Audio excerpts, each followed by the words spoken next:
What's good, ladies and gentlemen of YouTube? JDaisy here with the JDaisy Gaming Channel, here with another review of a game that came out in the last year, Hitman. And it feels weird just saying Hitman and not like Hitman Blood Money, Hitman Absolution, but this is Hitman, the 2016 one, not the older Hitman. This is Hitman, the new one, the episodic one. And this game and I have a very love-hate relationship, and that's what we will be talking about here. This video won't be very long. I don't have much gameplay footage of it, and that brings us to the first con of the game. I am currently stuck in the story progression of the game because a major bug does not let me progress in the story, and I can keep going in the story, but it counts the mission I'm doing as null and void, and every time I try and redo it, I hit the same bug that I am supposed to find something. I'm looking at the thing, but I can't interact with it.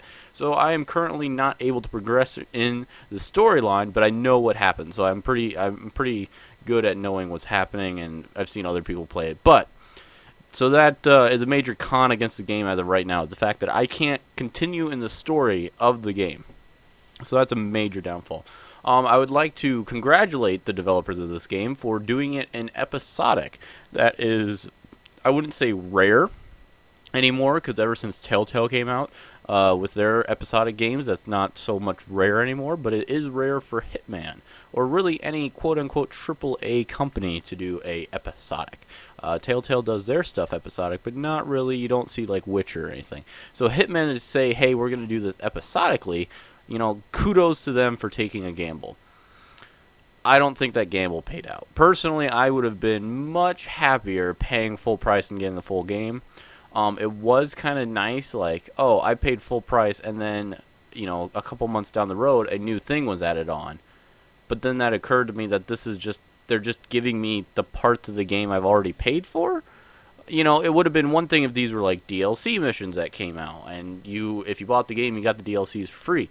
No, this is the game you paid for is just chunked out and giving us 2 more months to work on each part. Granted, there's a lot of detail in all the maps. The maps look gorgeous. You know, there's so many NPCs going on. It's a living, breathing map. But it's a very small map. The maps aren't necessarily huge. They are very large, but they're not, oh my god, how do I even get around this? So the fact that, you know, I paid full price for this game and it comes out in pieces is nice, but it's really annoying. And you'll find that with a lot of my points for this game, is it's nice, but really freaking annoying.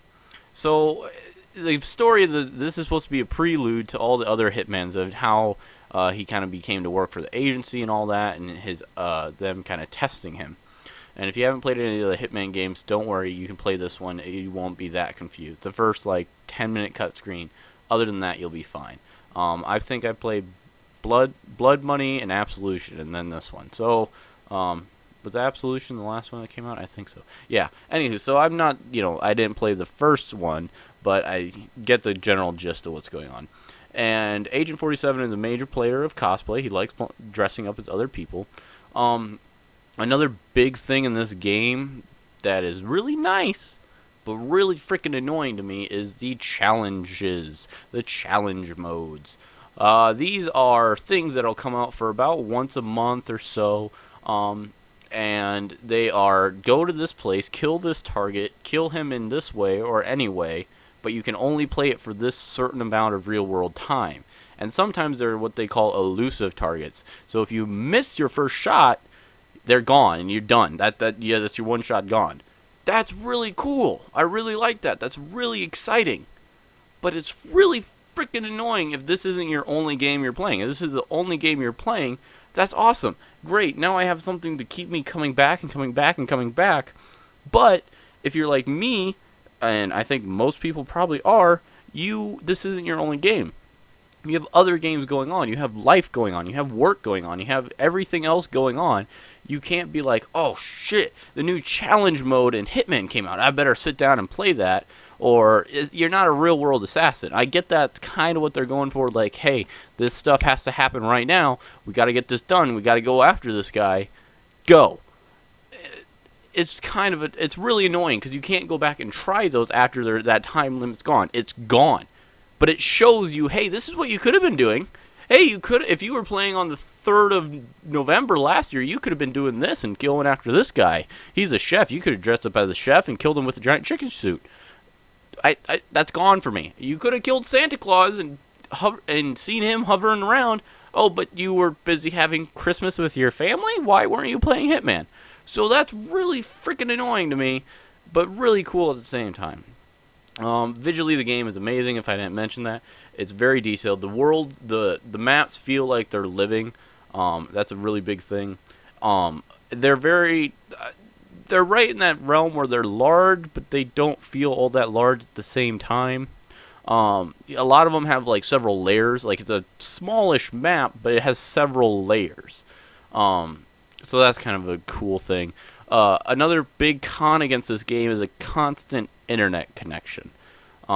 When I was doing video for this, raw footage for this video, I was running into the issue that the servers were just down, which meant I couldn't play. It's really annoying when you're just trying to play a single-player thing. If this was Overwatch or a Battlefield and you're trying to play multiplayer, yeah, I understand. Servers are down, I can't play. Whatever. But this is a single-player thing. Why are you holding me to an online internet connection? It's a story mission, and I shouldn't be held to that. So that's something I have against a lot of different games coming out nowadays. But we won't dive into that. Another cool thing is there's quite a lot of guns and different options. It's really nice that this plays off something that's been in a lot of the Hitmans. The interactions with people as you're walking around as them. They'll be in conversations, they'll be talking. Except this one makes it so like you will hear people talking about, oh, he has to go check the flight, ejector seat on the new helicopter or plane. I think it's a jet. So that gives you an opportunity. Oh, if I go as a mechanic, I can go over there and kill him that way instead of just drowning his head in the toilet. So there's a lot of different ways to kill people in each one of these. There's not just one, go here, shoot him, or choke him in the bathroom. No, there's dozens of different ways to kill people. I watched somebody kill him with a coconut. So it's a really good Hitman game. Don't get me wrong. I really like this Hitman game. If you are wanting a story-driven, a lot of content, and now that it's all out, it's really, really good buy. Now that it is a solid $60 game, everything is out for it. It's a really good buy. I couldn't have recommended it when I was waiting for each episode to come out, though. That, good for them for trying a gamble. But for me, it just didn't work. It just didn't work. Not at full price. If they would have been like, look, regular game, $60. This, if you buy it now and wait for us to put out each episode, $40. I would be sitting here telling you should have been doing it months ago. And just gotten each episode. It would have been like a little gift. Like, oh shit, that game I own. It just had a whole new level with all these different missions. Because each level has a basic mission for the story. But then, other than those challenges, there's other people you can kill in that same map. So you can learn the map really well. And then go back through and kill different people. It's only those challenge things that are timed. And they're a lot more difficult. And most of the time they require you to use a certain device. Or use a certain character or something. So it is really detailed, and they get the work out of it. And now that it's at full price and you get the full game, I think it's good. But up until then, I can't recommend it. I haven't tried it ever since I hit that ground, or the screeching halt bug, that I cannot progress in the story mode. So I personally can't say how the story pans out, but I've watched other people play it. I know how the story plays out. On a side caveat, it is really fucking annoying to hit a groundbreaking bug like this where you just can't do anything. I've tried redoing the mission and doing it, can't do anything. There hasn't been a patch for it as far as I'm concerned. I can't do anything unless I can continue on in the story mode, but it pops up a spoiler, and then that it doesn't count me as beating that mission when all I need to do is interact with one fucking thing. That is really, really super annoying, and I hope it doesn't happen to you. I really, really don't. But as far as the gameplay goes, definitely recommend the game. See if you can't get it for a little under full price. There's a lot there. There's a lot of meat and potatoes. But it's still missing your drink. There is still just something about it, because it is mission. And if you know me, I'm a big open world fan. So this might just be me. But, the challenges are nice because it keeps the game fresh and keeps going. But like I said, they're timed, and if you miss them, it shows you that opportunity you had, but you still missed it. So it's really annoying there. So if you can pick it up under the the full price, go for it. Otherwise, even at full price, you're still getting a game with all the meat and potatoes. Highly recommend it. Visually good, sound is good, just the replayability is really high. Highly recommend it. So yeah, guys, if you have any questions, comments, or concerns about Hitman or any of the other topics we ever talk about or games on this channel, feel free. If you have any suggestions for games you'd like to see reviewed, I got a whole fucking list of them that's coming, guys. Don't worry, it's not stopping. Next week, For Honor and Sniper Elite 4 come out, but we'll try and get those videos up next week. I can't guarantee it, but I got plenty of videos. 2 a week, I guarantee it. Guarantee 2 a week, even if they aren't long. And you know, we're working on the quality. So if you have any comments, questions, concerns, or ideas you got for videos or things I can do to improve, please leave them down in the comment section. I love hearing from you guys. It really does make my day. It makes the channel grow even better. I can't wait to hear from you. And as always, we're all in this together. I love you guys. Have a great one.